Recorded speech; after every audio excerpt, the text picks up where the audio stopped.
وعليكم السلام ورحمة الله وبركاته. أيها الجهل، لماذا لم تبد السلام كما قال صاحبك العلم؟ وليس صاحبي بل هو عدو اللدود منذ القدم. صدقت أيها العلم، لماذا لم تبد التحية؟ وكيف سيلقي التحية وهي عنوان السلام، وهذا عدو السلام. هذا الجهل لا يأتي منه إلا المصائب. اللسان، لماذا لم تجلس أيها العلم؟ لن أجلس بجانبه. في مجلس قضاء يجلس الخصم بجانب خصمه. نحن لسنا سواء، وأنا بادئ الأرض وهو هادئها. وأنا لم أقل أنكما سواء. ولماذا تريد مني يا حضرة القاضي أن أجلس بجانبه؟ لأنه خصمك والخصم يجلس بجانب خصمه، وإن لم يكونا متساويين. حسنا يا حضرة القاضي. ما هي دعواك أيها الجهل؟ ليس لدي دعوة، أنا أدافع عن نفسي. أنا الذي رفعت الدعوى. وهل يوجد لدينا محاميا أم رسم لكم أمام المحكمة؟ لا أحتاج إلى محامي، والحق لي وحجتي قضية. وأنت أيها الجهل، لقد رفض المحامون كلهم أن يدافعوا عني. ولن يقدر أن يدافع عنك إذا الشيطان. خذوه! هل تريد أيها الجهل أن رسم لك محاميا؟ نعم يا حضرة القاضي. وهل يوجد لدينا في القاضي محامون؟ أنا يا حضرة القاضي وهل أن تكون محاميا للجهل؟ لن أخلق سمعة طيبة بدفاع الجهل.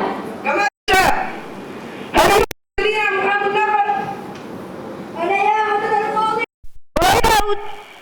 وهل تقبل أن تكون محاما للجهل؟ كيف أدافع عنه وهو سبب الجرائم كلها؟ أيها الكاتب، اخرج! ما بعرف عن محام في أولى المحكمة كلها.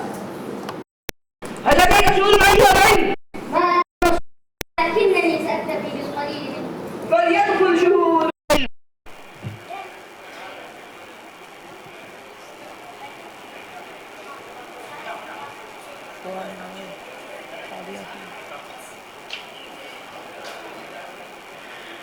الشاهد الأول، عرف عن نفسك وأدل بشهادتك.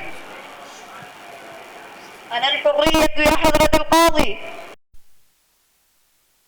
ما وجدت الحرية، من تعلم عرف أنه حر، ولا يمكن أن يسمع لأحد أن يستعبده.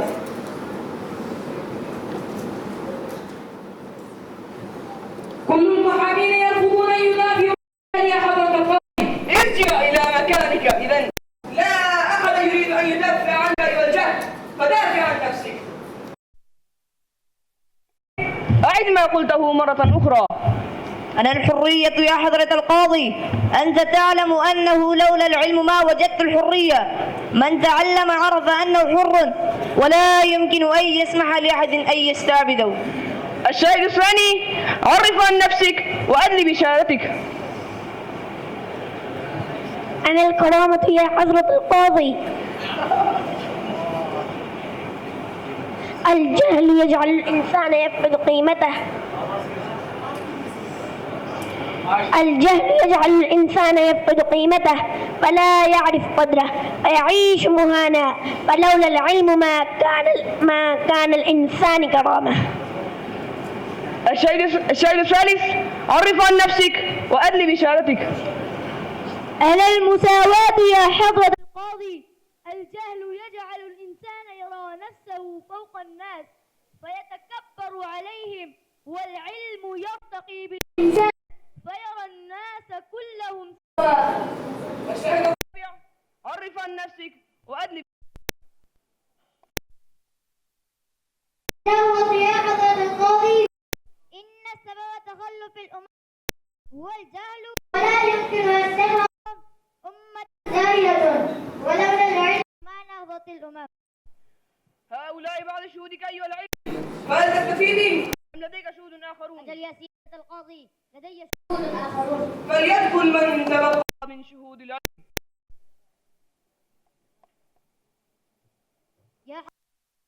لقد شهدت لي بعض القيم النبيلة، وهي الحرية والكرامة والمساواة والنهضة، والآن سيكون شهودي من الناس. تكلم أيها المعلم. أنا المعلم يا حضرة القاضي. العلم ما علم. كنت تلميذا فأنار العلم عقلي وقلبي، ثم صرت وعلموا الناس. ولولا العلم ما تعلمت وعلمت وعلمت. تكلم أيها الطبيب.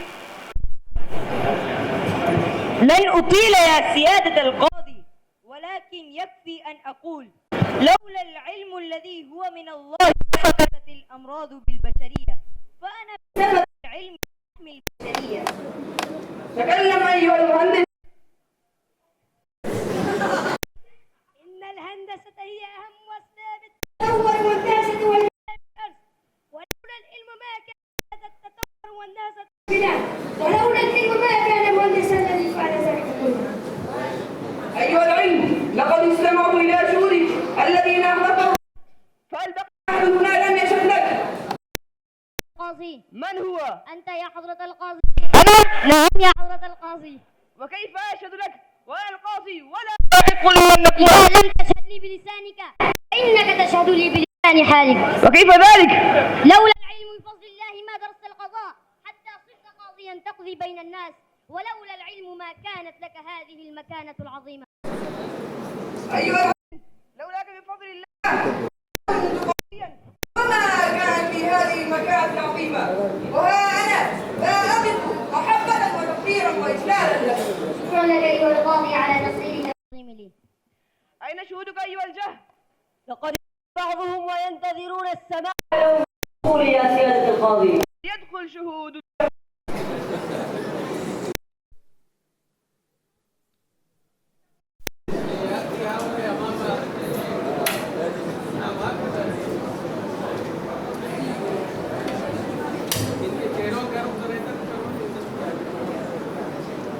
الشاهد الأول، عرف عن نفسك وأدلي بشهادتك.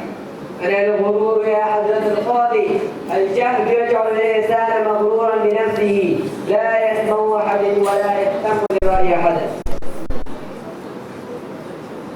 الشاهد الثاني، عرف عن نفسك وأدلي بشهادتك. أنا التكبر. الجاهل يرى نفسه فوق الناس فيتكبر عليهم، والتكبر يدفع الإنسان إلى الظلم، وهذا كله بسبب الجهل. الشاهد الثالث، عرف عن نفسك وأدلي بشهادتك. الجهل أوجدني. أنا العنصرية، أفرق بين الشعوب وأمزق النسيج الاجتماعي، وأنا سبب الاشتعال والحروب. الشاهد الأخير، عرف عن نفسك وأدلي بشهادتك. أنا التخلف يا حضرة القاضي. الجهل يقتل العقول، وإذا قتلت العقول فإن الإنسان يصبح مجرد جسد لا يعرف ما يفعل، فلا يفكر التفكير السليم، وهكذا يصبح المجتمع متخلفا إذا تحكم به الجهل. سيادة القاضي، هناك الكثير من الشهود، وأنت لم تسمع إلا 4 منهم. لا شك أن لديك كثيرا من الشهود الذين يشهدون على جرائمك الكبيرة، وإني لأعجب من وقاحتك. كيف تفتخر أن لديك شهودا لا يشهدون لك؟ بل عليك أنت مجرم كبير. ومن قال لك إنهم يشهدون علي؟ بل هم شهود لي. كيف يكون الغرور والكبر والعنصرية والتخلف شهودا لك وأسماؤهم وحدها تدعو إلى الاشمئزاز والتقزز؟ أنت أيها العلم تشمئز وتتقزز منها، أما أنا أفتخر بها لأنها من نتائجي. الغرور والكبر والعنصرية والتخلف صفات سيئة تدمر البشرية. كيف تفتخر هذه المدمرة؟ وكيف أفتخر بها وغايتي هي أصلا تدمير البشرية. لا أعجب منك أن تسعى إليها، فأنت سلاح الشيطان لتدميرها. نعم، أنا سلاح الشيطان الذي يضرب به السلام والأمان والتقدم والمحبة والإنسانية. ولماذا تفعل ذلك؟ لأني أكره السلام والأمان والتقدم والمحبة والإنسانية. وأنا أحبها ولن أسعى لتدميرها. تقوى مني، بل أنا الأقوى وأنت ضعيف جدا، ولكن الجاهلية جعلوك قويا لولاهم ما عشت في الأرض حتى يوما واحدا. نعم، هؤلاء هم أنصاري وهم جنودي، هم سر قوتي. أرأيت يا حضرة القاضي كيف اعترف الجهل بجرائمه، بل أرأيت كيف يفتخر بها. نعم، رأيت وسمعت، وقد أقر الجهل على نفسه فوجبت عليه العقوبة. ألا أيها العدل فاحكم بعدلك عدلك، جميع الملأ راضية، نزاع حدث بين العلم والجهل فكل يقول لسارية. أنا الجهل سدت بلادا قديما، وللآن ما زلت في ناحية، فبأسي شديد وعزمي حديد، تخلفت ظل القرى خاوية. أنا العلم نور لمن نالني، وعز وفخر لطلابية، أقود الجميع إلى كل خير وأنت تقود إلى الهاوية.